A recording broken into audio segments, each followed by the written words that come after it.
Welcome to the Ultimate Music Teacher's Productivity and Profitability Podcast.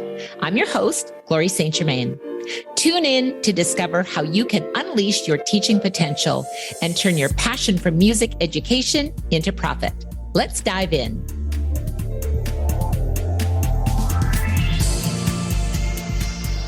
Welcome to episode 3 of the Ultimate Music Teacher's Productivity and Profitability Podcast. I'm your host, Glory St. Germain. In today's podcast, I thought it would be quite fitting to have my very first podcast guest be one of my very own music students. Now, as an educator, I know teaching is not only about the music, but also, and just as importantly, about the relationships that we build with our students. Now, as a teacher, it's my students' responsibility to do the practicing, to implementing the lessons that I've taught and complete the theory homework and assignments and all the rest of it. However, I do take responsibility for the direction of the lesson and for the motivation to help my students achieve their success in their musical journey. So I want to introduce you to a very, very special, dear to my heart young lady, and I'm so proud of her. She started with me in formal music lessons at the very young age and has been with me for many, many years, not only as a student, but joining my Ultimate Music Theory team at the age of 12. She was organizing office supplies and stickers and packaging books and our Sola and Tito Stuffies mascots. And she was also contributing to our UMT program as a little junior tech with organizing blogs and courses and uploading information and resources into our memberships. I mean, you name it, she's had her little musical fingers touch on it. And now she has joined the Ultimate Music Teachers team as my UMT podcast coordinator. So welcome, Danika Magalas. How are you doing? Our official UMT mascot. I'm doing good. Thank you so much for having me on your podcast, Glory. I am very excited. Well, it's interesting. I mean, as the UMT podcast, this is my first podcast ever. As the UMT podcast coordinator, how ironic it is that you shuffled yourself into the first podcast episode. Brilliant. I know, Danika, that you've worn many hats at UMT, and it's really, really great to have you join me as my first guest. And congratulations on being my UMT podcast coordinator, Danika. I'm really excited with where we're all going to be going together. So let's start at the beginning with your little hat student, your little student hat, I should say. What's one of your fondest memories about being a music student? I think some of my fondest memories are definitely performing in recitals. Any chance I could get to perform were definitely my favorite. And I think especially some of my favorite memories with your studio was the Musicians in the Making program, where we got to perform at the concert hall, which was like super cool. I loved going to school that day and be like, oh, guess what I'm doing later? I'm performing at the concert hall. Yes. So I think that was a really cool performance opportunity that not every piano student gets to partake in. So I definitely think those are some of my fondest memories. Yeah, I agree with you. And my fondest memories too were the recitals, the camaraderie, just seeing everyone, do their best as a performer.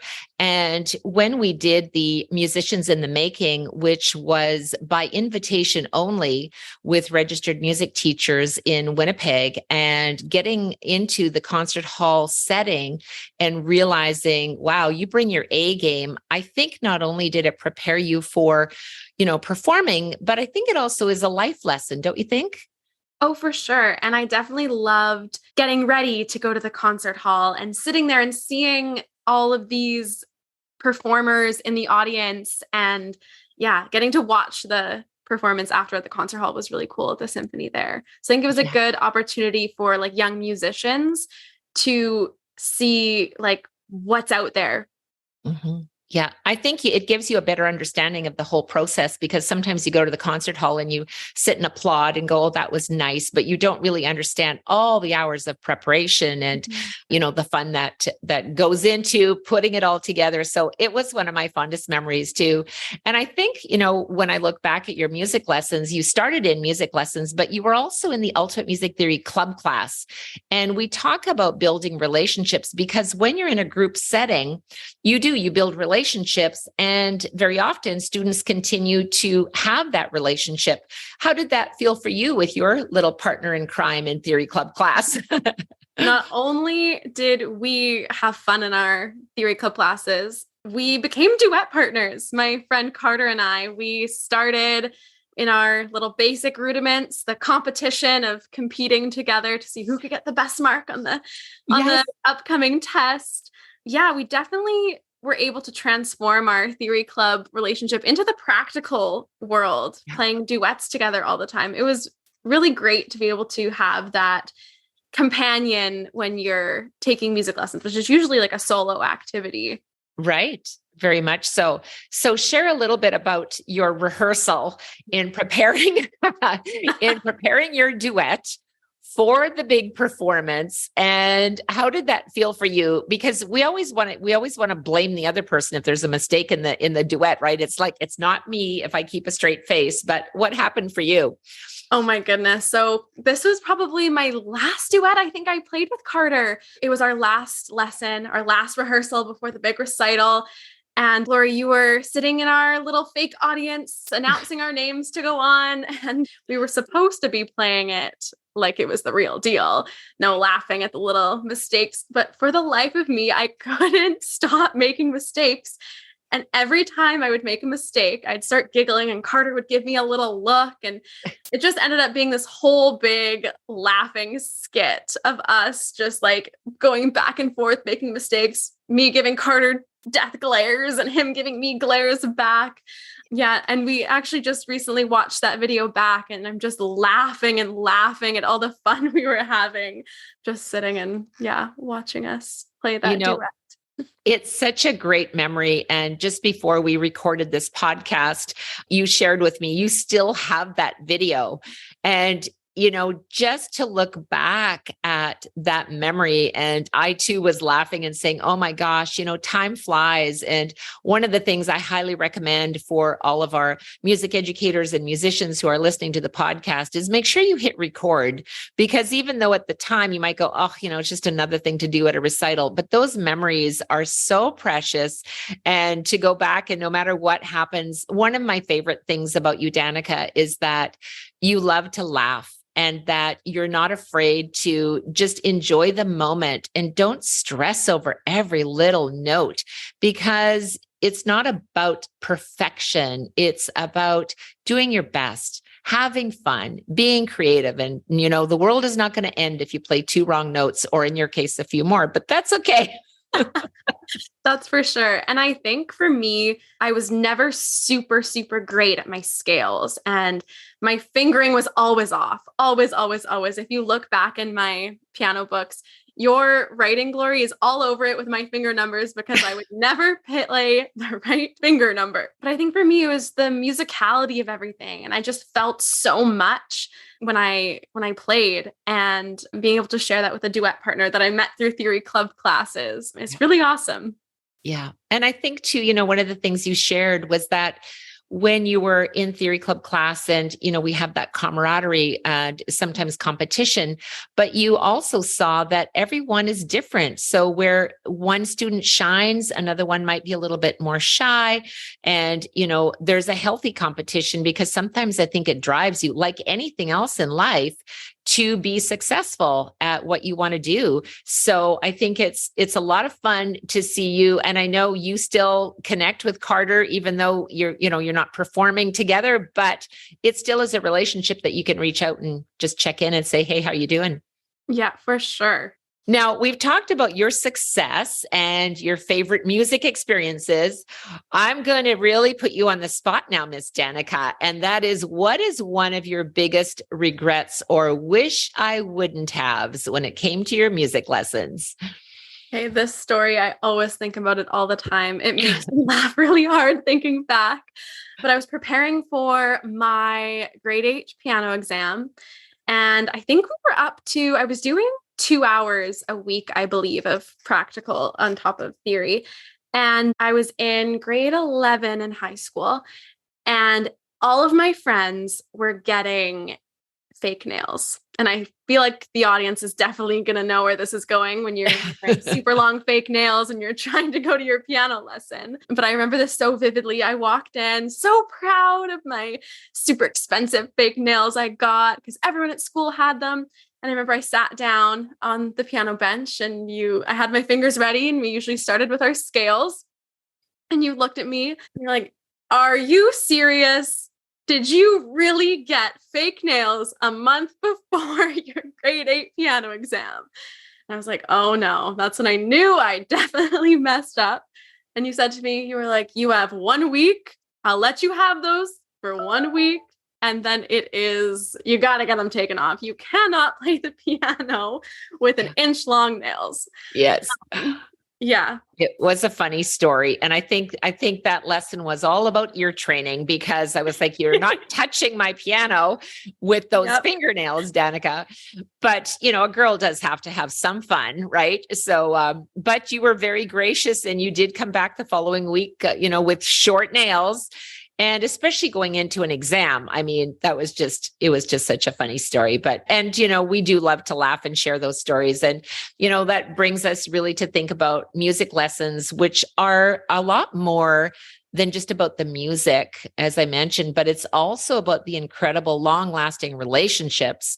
And we have the privilege as music educators for teaching our students for a lot of years. Very often in schools, you've got a student for a year and they move on, and you might see them in the hallways.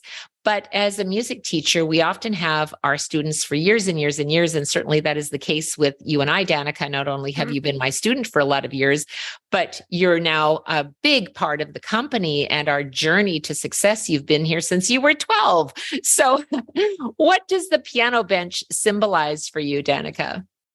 Oh my goodness. The piano bench became my safe spot. I know there probably were some weeks where we barely got to playing, because the second I sat down on that bench and had the opportunity to be one-on-one with you, that was when it was just my emotional release. And teenagers, there's so much going on all the time, and you were a steady person in my life for so long. And I think just being able to sit there and know that there's this hour where if something was bothering me, I knew you were listening to me. And it was just this safe spot that, got a lot of advice over the years. Yeah. And I think too, it goes both ways, because I think not only as an educator, but as a parent, when, I heard struggles that you were maybe having at school, or struggles that you were having with friends, or even in your homework or in your music, it just made it very real for me as an educator to appreciate that you were willing to open up and share with me, and to make me aware that not all students are as open and willing to share. But then as an educator, I have to be more of reading the body language of students, knowing that some of them are feeling that. So just as much as you enjoyed the safe space piano bench, I enjoyed it as well, because it gave me an opportunity to really have a deeper understanding of the struggles and things that students are going through. And I think it's really important. And it's why I always recommend an hour lesson, because there's a lot of things you want to get through in an hour, regardless of what age you're teaching or what level you're teaching, in music. So, and we had some good laughs on that piano bench too. Oh, we sure did. And making a lot of life plans as we went along. So it was really great. I so appreciate those times. So, we've talked about your journey as a student. And then when we talk about all of the above, we often think about too, that you made the switch from a student to a professional music teacher yourself. So how did all of that come about? So when I graduated high school, I left Winnipeg and I went to Ontario for university. And I was looking for a part-time job. And I ended up finding a job at a music conservatory in the area to teach piano to beginners, which was perfect for my skill set and was way better than finding like a serving job or a job anywhere else. It had the set hours, same day every week. It was perfect for a university student. And I think too, one of the things that you shared with me, I remember you calling me and saying, "So Miss Glory, now that I'm teaching, I have a lot of questions," because you see students now that come in with tons of energy. And then you see students that have a lack of energy because they're exhausted. They've been in a full day of school. Some of them were at daycare since 7 o'clock in the morning, went straight to school, were at school all day, forgot to pack their lunch. Now they're starving and now they walk into a music lesson. And I think when you look at that, what were some of the things that you realized as you were now teaching for the first time? I definitely think when I first started, I think my main goal was just to emulate you. I wanted to be high energy, and I brought in my Sola and Tito stuffies, and I was trying to teach my students with that. And I realized the need for continued education and resources. As a brand new music teacher, I had no resources. I didn't know what went into it. And there's just a lot of support that new teachers need. Yeah. 100%. I found it really frustrating at times too. I would be sitting there and I'm not understanding why my 5-year-old student doesn't understand where middle C is after I've told them 15 times in a row. Yeah. And then I think it's just realizing how to teach. And I think it's really great to I had a connection with you and was able to figure out where to get these resources. And you helped me so much in those beginning first couple years just to get my bearings and figure everything out. Yeah, it is tricky. And I know myself too. I remember being, first year teacher. I was 16 years old, didn't know anything, just kind of flying by the seat of my pants. And I think now in today's world, we are so lucky that we can reach out. You can call me on the phone or jump on a Zoom meeting or connect to say, "Hey, I need a little bit of help. What are some of your suggestions?" And, there's different ways to teach different students, different learning styles, different abilities. And one of the things that I'm so grateful to you for, Danika, is that when we launched our Ultimate Music Teachers membership, you were so instrumental in putting so many things together for us. And how much fun did you have as being part of that team in the Ultimate Music Teachers membership, and all the resources you put into the coaching and community and the games and the resources? And what was that like for you? It was really eye-opening. It was so cool to see all the different aspects that go into teaching. It is definitely not as simple as one would think. There is the professional development on learning styles that you have incorporated into all of your courses and membership.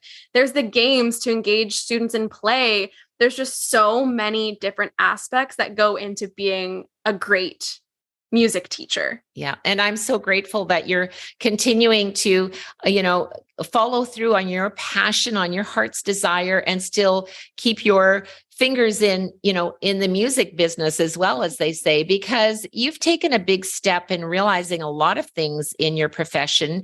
So let's talk about where you are now in your career goals, and how has music kind of impacted your journey, Danika? So I got my Bachelor of Science from Brock University, and now I'm pursuing nursing. So I'm in nursing school at the University of Manitoba. And I think my background in music has really allowed me to see how music really impacts health and wellness. I've really seen it firsthand with a variety of people and disease processes, and how music impacts brain function. It's pretty awesome what music can do. And I really think, and I'm really grateful that I had the opportunity to be involved in music and to start taking piano lessons at such a young age, because I see so many benefits to taking lessons and having that incorporated into your life.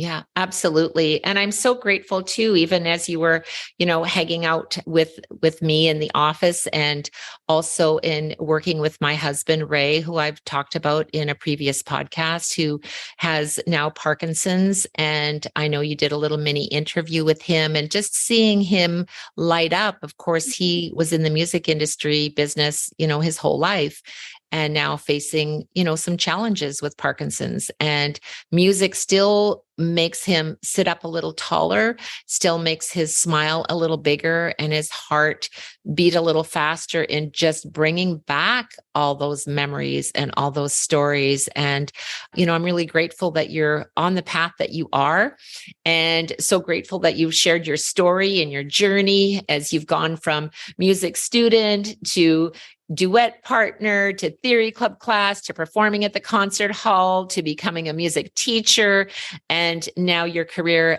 as a nurse, and you continue to support educators and students and patients and our Ultimate Music Teachers podcast listeners, because Danika, I just love celebrating each milestone with you. I'm so proud of you, and I'm looking forward to all the things that you have up your sleeve with our Ultimate Music Teachers podcast. I know that you are putting a lot of things together for us, and I'm so grateful and just can't wait to see what we've got going on next. So thank you so much, Danika. I want to leave you with a free gift today for all of my beautiful listeners. If you want to know how to dramatically increase your teaching success, I want to give you this free masterclass so you can discover the 3 most powerful teaching techniques that every teacher needs to get extraordinary results. So check out the link below in the show notes. And I want to really encourage you to take a step outside your regular music teacher's hat and just explore the relationships that you have with your students, the ones you have right now and maybe students of the past, just to reach out and make that reconnection and just see how they're doing. So until next time, I'm Glory St. Germain. Teach with passion. Bye now.